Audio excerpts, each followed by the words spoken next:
14,000 pisong ipon ng isang working student ang kinain ng anay sa loob ng alkansya. Papayag ba ang Bangko Sentral na palitan ng nasirang pera? Saksi, si Jamie Santos. Paghirapan tapos walang nangyari. Kinain lang ng anay. Napaiyak na lang ang estudyanteng si Randy sa sinapit ng inipon niya mula sa pagiging working student. Wala na natira, buo na siya. Aabot sa 20,000 pesos ang naitago niya sa alkansyang gawa sa karton at binalutan ng plastic. Mahigit kalahati ang kinain ng anay, katumbas ng 14,000 pesos. Natutulala po ako that time, parang nagbablank po ako. Kaibigan ni Randy ang nakadiskubre sa nangyari. Pagwalis niya, nasagi ng walis yung alkansya. Pagkasagi ng alkansya, may nagpatak daw. Parang malambot. May naglalabasan na uod. Graduating na si Randy sa kursong Information Technology.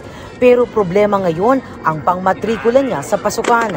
Ang nangyari sa pera ni Randy, kabilang sa mga sira-sira o tinatawag na mutilated banknote.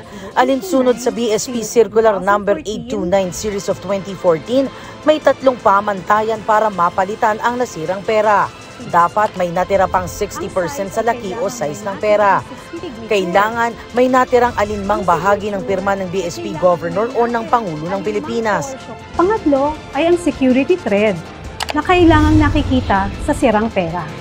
Maliban na lang kung nawala o nasira ang security thread dahil sa sunog, kemikal, pagkakabasa, anay, daga o katulad ng peste. Kailangang dalhin ang sirang pera sa otorisadong bangko.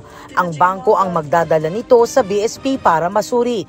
Kung makapasa sa requirements ang nasirang pera, idedeposito ng BSP sa account ang bangko ang kaukulang halaga para maibalik ito sa kanilang kliyente. Ang problema, nagkapira-piraso na ang pera ni Randy at nagmistulang lupa ang iba pa. 6,000 pesos lang ang natira sa kanyang ipon. Dati nang hinihikayat ng BSP ang publiko na ideposito ang ipon sa mga formal account tulad ng bangko, e-money issuers, microfinance institutions at mga kooperatiba. Regulated daw ang mga ito ng BSP at iba pang ahensya, kaya mas mapapangalagaan ang pera kaysa ipunin sa bahay. Hanggang ilang taon kayo gumamit? Simula pa raw noong bata siya, nag-iipon na si Cora. Nasubukan daw niyang gumamit ng alkansya pero itinigil na niya. Kaya ang perang naiipon, diretso sa bangko. Nagkakaroon ng anay sa bahay. Pangalawa, minsan yung pera, di ba pagkadating na ng another year, hindi na nagagamit. Kailangan ipapalit mo pa siya sa bangko. Tapos minsan nasisira. Kaya hindi po kayo kumbaga kumpiyansa na sa mga alkansya? Opo, tapos may tendency pa mawala yung alkansya, manakaw. Hindi kagaya sa bangko, safe. Si Dane naman nadala ng gumamit ng alkansya. Natangay daw kasi ng bagyong Ondoy ang lahat ng kanilang alkansyang magkakapatid, kaya ang mga naipon nawala lahat. Time na nagkaroon ng Ondoy, yung naanod yung mga alkansya namin magkakapatid and then nawala yung pinag-ipunan namin.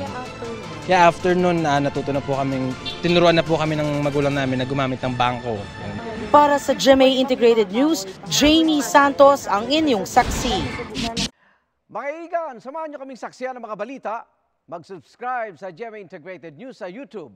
Para sa mga kapuso abroad, samahan niyo kami sa GMA Pinoy TV at sa www.gmanews.tv.